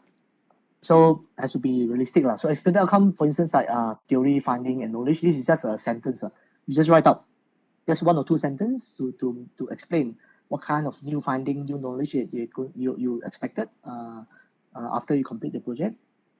And remember, fundamental. Expected outcome on this part also need to be fundamental. Don't write or we can solve this problem or what. Then can help the industry. No, not like that. Okay, fundamental. Okay, JIA 2 to 3 years, 1 PhD or 2 master. 2 years project, 1 master. Then the GIA has to be under the under the project leader or the co-researcher. You cannot claim that let's say a GIA from other lecturers which is not in the group, okay, as the KPI. Okay, publications minimum 2. Okay, then one must be WOS, okay, Web of Science Index. Then encouraged to have joint publication with the industry agency. This is not a must, but it's encouraged. Then IP, encouraged to have IP, but not a must. Okay, not a must, not necessary to have IP. Okay, so do not aim too high. Don't put 4 or 5 journals just to impress the evaluator. 2 means 2. Okay, if you want 3, okay lah. Okay, but not 4 or 5 lah. Why? Because if you overpromise, everything will be captured or recorded in the system. Then you will need to achieve, okay, deliver. If you cannot achieve that, then means that you are not able to achieve the KPI. Don't worry about the KPI things. If you put 2, then evaluator will not judge that this researcher proposed 2. Okay, it's no good. So he or she is not confident with the project. No, not like that. So basically, we just put what is requested. Okay. Okay, so new syarat tambahan it's a new requirement, but not really new since 2020 already started. So I advise researcher to also prepare this to provide this additional requirement document, because it will give you extra mark. Okay, at the level of evaluations, when a proposal achieves certain marks, then the features will turn on. You have another 5 extra marks. Okay, 5 extra marks. If the proposal, the total mark of your proposal achieves certain marks. If I'm not mistaken, 80 or 75, but I'm not so sure whether there is any revision after this. But let's say your proposal total mark, title, actually summary, method, budget, everything, total mark is, let's say, 80, then the system will automatically turn on a functions to also ask the evaluator to give mark for the pattern search, industry collaboration, and also the risk analysis, risk management of your project. So what is compulsory here is, sorry, I think I got mistakenly okay, no mistakenly. So you are encouraged to provide this, okay, the pattern search and also the collaboration, but the risk analysis is compulsory. You must do it. So jalan pattern, you must use lens. Okay, jalan pattern is you must use lens. Okay, then just key in the keywords. Okay, I'm not really good in this area. I believe there are maybe expert can give this kind of talk. I believe UiTM should already approach some of the speaker. They can be able to this, because you just key in keyword, then by the system itself will generate the report. Okay, generate the report. Then you just need to fill out the form. Okay, this is the format.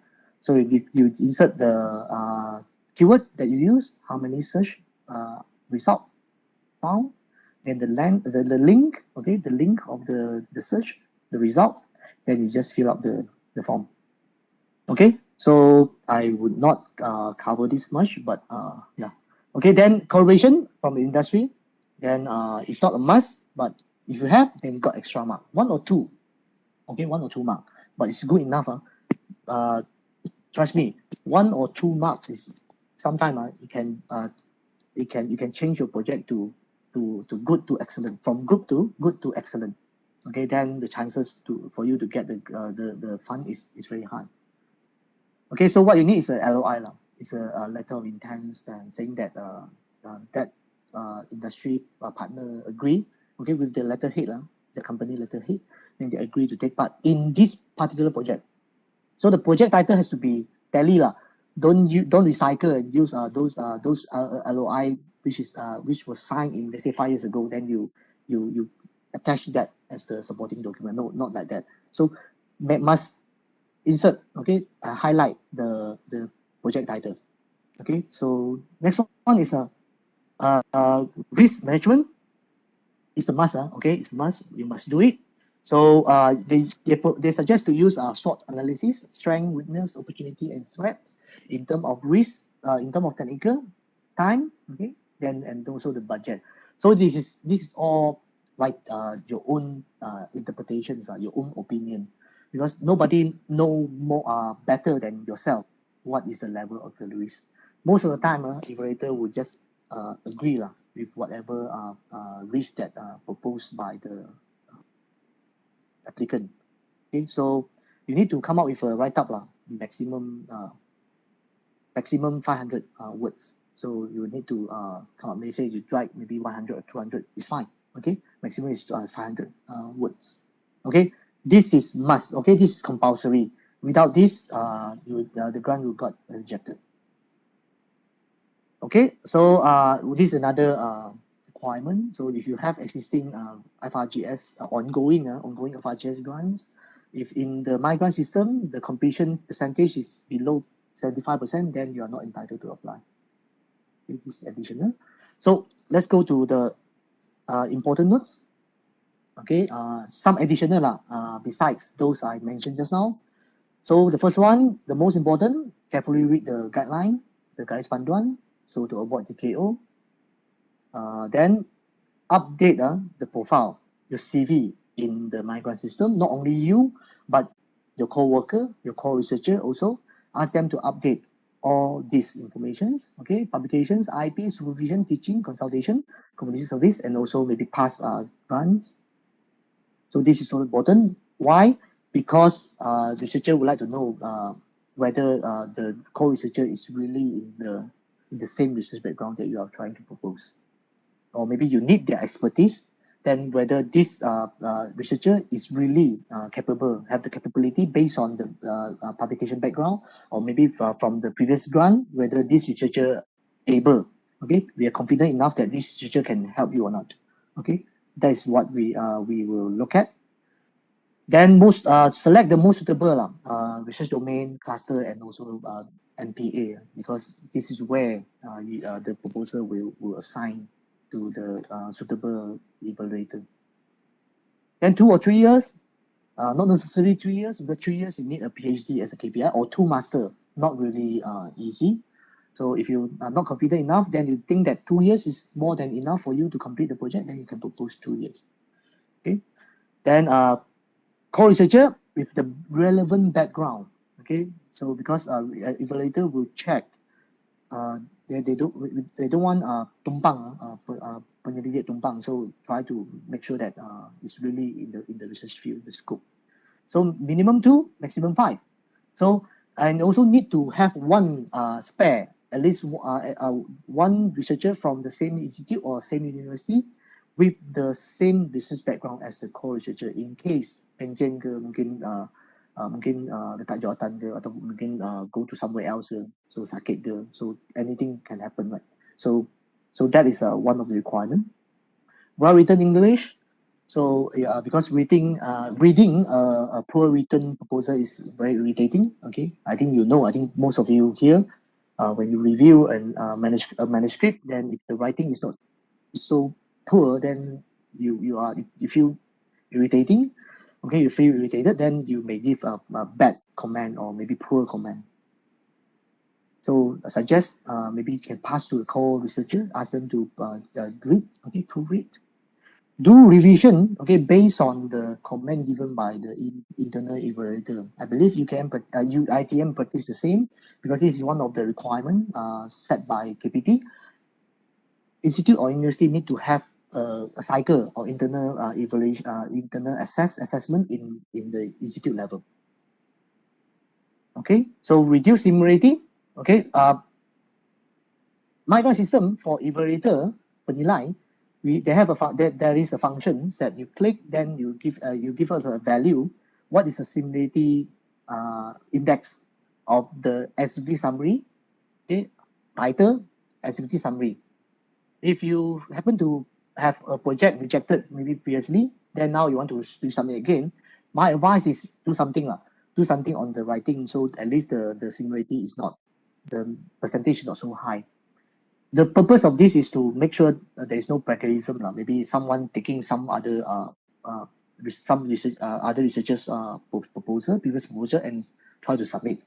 So that is the main purpose. Okay, if it happen to be from the same proposal, you should submit previously. But my advice is you do some changes there, so to show the effort. Okay, because grant rejection must be some reason, some comment. Okay, then you try to improve the proposal. Okay, so other comment, okay, comment for the rejection, like technical knockout, I say lacking on novelty, no longer new, maybe that problem is already maybe 20 years ago. Unsupported research background. What you mentioned in the title is not really tally with the problem statement stated in the research background. Okay, like method is not supporting the problem statement or the objective. So those are things that you have to avoid. Lacking of fundamental aspect. So I told you title, activity summary, method.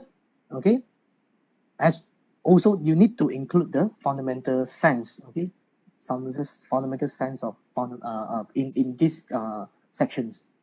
Per-written, not meticulous. Okay, tak cukup detail. Macam I don't understand after I read the proposal. There's something need to avoid. Then grammatical and technical error, unclear and weak methodology. Okay, not in line with the objective. Then similarity, I told you just now, greater than 30%. Then it gives bad impression, okay, to the evaluator. Unrealistic, too large amount of work, 2 years, 3 years, not enough. Then try to slash just to remove some minor, small activity. You can do it after you got the grant, no problem. But just make the package, the proposal looks nice and you can complete, okay, within the time frame. Proposed scope does not fit with the research background. This also happened. Some researcher from the publication record and also the previous grant, what is proposing is not related at all. Then that will actually evaluator will not feel not confident, okay, whether you can do it or not. Okay, then facility equipment not available to achieve the objective. If you are proposing something which is very impressive, okay, very good, very impressive study, but the facility is not available, then you still want to do it, but you cannot convince the evaluator that someone can help you. Okay, then the proposal may get rejected. Okay, so I think just nice the timing. I think I covered most of the importance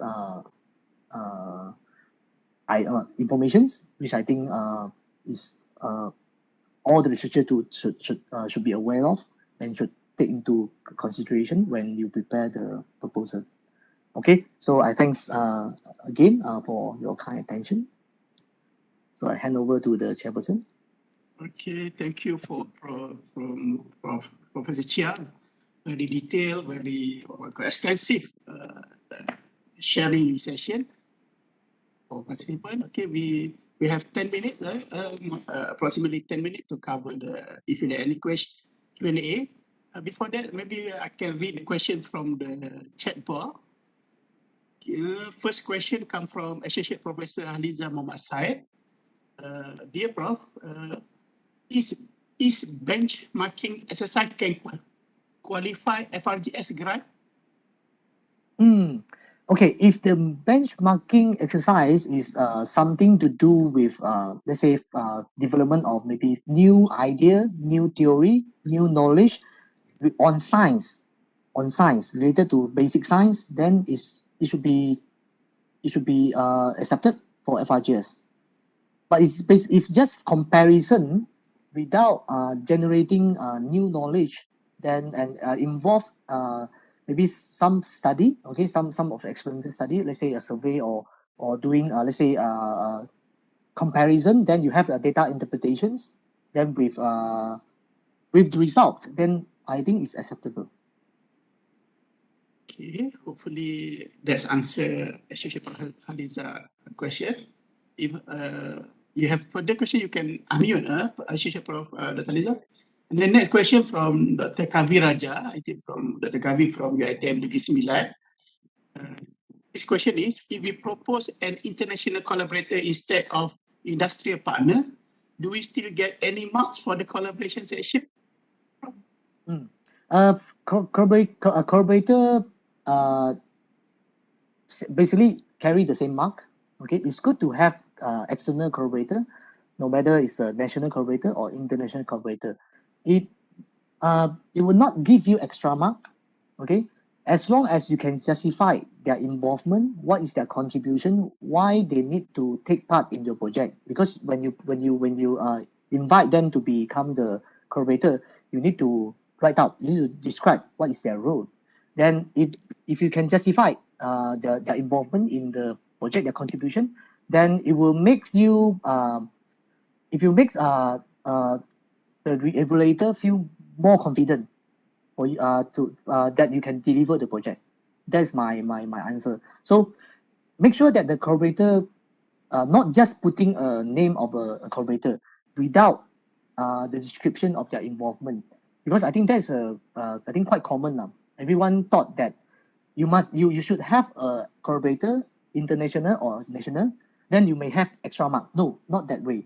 Some of the good proposal, they do not have any collaborator. They only have a core researcher. Even the core researcher, all of them are from the same institute. Okay, and the work that they propose, the methodology they propose is justified and can be supported by all of them, then it's considered a good proposal already. Okay, and then a further question from Dr. Kavi also. If PI plus 5 co-researcher, total 6, is it allowed for 2 years project? Okay, maximum is 5. So Maximum the 5 including the project leader. So 1 plus 5 means is not allowed already. Okay, So and okay. 2 years project is okay if you can 2 years project for 5 members including the principal investigator is also accepted, no problem, as long as the important part is the background of the co-researcher has to they must in the same research area the scope. Okay, hopefully Dr. Kavi can take note, maximum 5. Okay, doesn't matter 2 years or 3 years. Next question, okay, from Associate Professor Dr. Haliza again. So what is the biggest percentage important on the item, e.g. research background, methodology, budget for reviewer to accept the proposal? Okay, which part you think, Prof? Okay, I'm not sure whether I can review the evaluation form. I was told that it's confidential, but I think I mentioned it just now. The most the mark carrier, the carry mark by based on section, especially summary, research background is the most important, but not necessarily budget is not important. Let's say I just give maybe a rough figure. Let's say research background including SFC summary is, they say 20 marks. Then budget maybe 10 or 15. So it's also a big number actually. If you consider good or excellent or good proposal, 1 or 2 mark actually can differentiate that. Yeah. Okay. And then another question from Associate Prof. Dr. Lau Yang Lun. He has two questions. Okay, the first question, regarding sample, should they be sample from Malaysia only? How about if we study sample from other countries? That's the first question, Prof. Okay, very good questions. Okay, unless you can justify, that it's easy for you to obtain the sample, maybe not very frequent delivery of the sample to Malaysia, because if you mention about the sample is overseas, then first pop up in the evaluator mind is later maybe Korea delivery will have problem, then you need to pay extra cost for the sample. So that is one thing you need to take into consideration. And also, evaluator will also ask you why you need to study sample from overseas. Do you have any sample available in Malaysia which can replace that sample available in overseas? So fundamental FRGS evaluator will told we are trying to solve local problem, so that the project, the proposed project area, they say the location, if can, we focus on Malaysia, not overseas. Okay, thank you, Prof. Okay, the second question, after having one leader, a project needs another two co-researchers or one? Okay, actually, maybe I think what Associate Prof. Dr. Lau asked, is it one co-researcher minimum? Is it acceptable? Yes, yep. One leader, one co-researcher is acceptable. Okay. Yes. Okay, no more question from chat. Is there any question from the participant? You can unmute yourself and then. Oh no, they have another question. Why the two model is not acceptable for an objective for FRGS project? The word two model, yeah, you mentioned a few words that try to avoid, right, just now? Yep. Okay. Because to model is a kind of like it's a verb. It's an activity that you are trying to explain. You are trying to explain an activity that you do. It's a verb. So you should emphasize on what the fundamental aspect that you are trying to model, not the verb itself. So you say to model means you are explaining that what you will do, not what you are doing. What is the purpose of doing that model? That is the fundamental sense. It's not the activity to model. Yep, that is my opinion. Okay, thank you. Okay. Sorry, Doctor. I want to add. So fundamental means you need to go back to the problem statement. So to model is not answering the problem statement. It's because the purpose of doing the modeling is to solve something, to improve something. So the objective should be the something that you want to improve, not the modeling activity that you are carrying out. So that is one important message I would like to deliver here. Okay, thank you, Prof. Okay, no more question in the chat. Okay, clear, very clear. Response from Dr. Lau. Okay, any question from the participant? You can unmute yourself. There is one from me. Okay, Prof. Guy. Chia, how are you? Yes, I'm fine. Thank you. How are you? Before I forget, Kong Hee Fat Choi. Oh, okay. Yes, thank you. Okay, thank you. Yeah, I have a question. Not really a question. We would appreciate if you could share with us what would be the hardest topics on fundamental studies that we should focus on now. Thank you. Thank you. A very tough question to answer. Thank you for the questions. Yeah. Actually, when I sit in taklimat a presentation given by Prof. Dr. Abdul Latif USM. He advised the researcher to do something which is contemporary, which is related to the current scenario in the country. For instance, like COVID, banjir, energy, water. So that's why the SDG, the 1010 My SDIE. So those domain been proposed because just to lead the researcher to to a certain direction without maybe going haywire everywhere. Right? So, but he did mention about certain topic, as I told you just now, the COVID things, let's say virus, the vaccine, okay, vaccine. So like banjir also another topic, energy. So those are the area. But I cannot give you a specific one because I also have the same question actually. What is the hottest topic? But I believe it always go back to your own expertise. I don't really agree actually if a researcher just follow the trend, but we should focus on our own expertise, and we try to use fit our expertise to the current scenario or current problem. Then we solve maybe from different direction, not directly go to the COVID or go to the banjir, but we can see banjir is a very general problem. Okay, it's a general problem. So it can be from infrastructure, it can be from environment, it can be from, let's say, maybe diseases also. So, but my expertise is on material, let's say nanomaterials, then maybe I can consider, let's say, wastewater treatment. Then, okay, I can develop a system. Okay, I want to study how can we treat water, okay, from the flood. Okay, then that the victim can directly take the water from the flood water, then they can drink it, they can consume while waiting for the rescue. So those are the idea that I pop up in my mind when after sit into the talk given by Prof. Datin. I say, oh yeah, this is correct.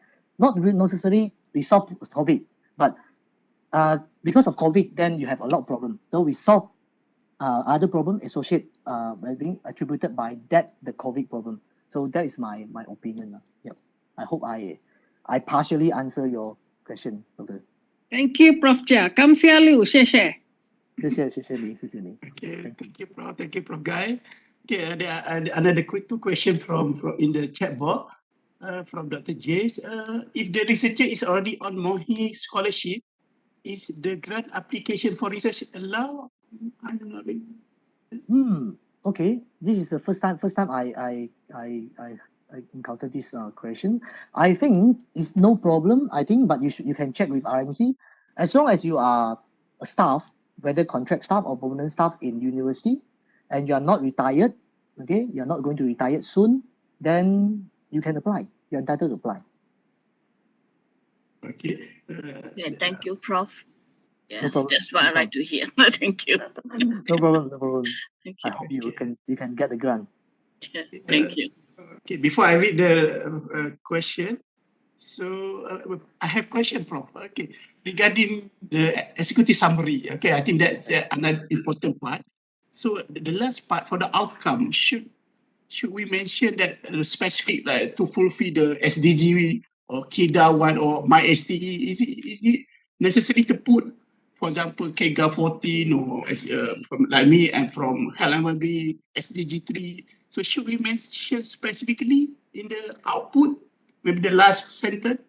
Yep, why not? If you think that your project is directly fit to one of the SDG that you think is important, then as an additional write up there, as additional sentence is okay.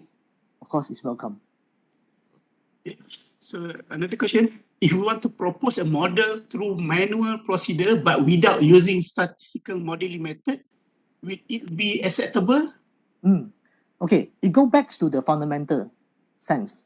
If what you are trying to propose, the activity that you want, the methodology that you are trying to propose, no matter you're using manual or any existing method, as long as what you are proposing is trying to solve a problem, a research gap, in terms of fundamental, then it's acceptable.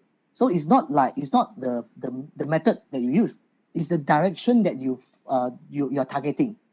What you're targeting an problem, a research gap or research problem, and you are in the angle of maybe basic and fundamental, then no matter you use manually or you use other tools, it's not important. Then, and of course the method is important. The method is important for you to convince the evaluator that whatever you're proposing now here is able for you to achieve the objective. That's all. probably already exceed the time, but we have another two questions. Can you entertain? Can you Sure. two? No problem. Okay. No problem. Okay. The second last question. Prof, if the proposal submitted to another ministry and that proposal rejected, can I use the same proposal for FRGS? Is it considered plagiarism? Okay. The migrant system cannot cross-check with other system like in MOSTI. So and also if there is 100% similarity, you are allowed to submit the same proposal. No problem, because it's belong to you, and the grant is rejected, unless you use the same proposal which is accepted for, let's say, MOSTI, then you use also for FRGS, then it's considered duplication. It's considered duplication. Okay. And then last question, I think, the fundamental in FRGS refer to the method we use or the problem we solve? The problem we solve. The problem we solve. Method fundamental, but you use fundamental method to solve an applied research problem is not acceptable. It's a very good question, because a lot of researchers thought that I'm using fundamental method, but I'm solving a problem in existing problem in the industry. It's not that way. So it means that the objective has to be related to fundamental aspect of a research topic, not the method that you're trying to propose. Yes. Okay, thank you, Prof. Chia. I think I read all the questions from the chat box, and then because of the time, I think we already come to the end of session.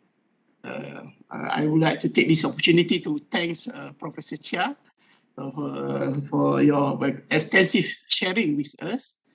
And then for the participant, I hope you can get some benefit knowledge in order to improve the quality or before submission. So hopefully everybody can secure FRGS this year. Okay, so I think I wish everyone good luck. Then you can hope you can get the grants. Yep. Okay, thank you, Prof. Thank you, participants. Until we met again in another session. Thank you very much. Thank you. Thank you, Dr. Mohammad Johari. Thank you. Okay.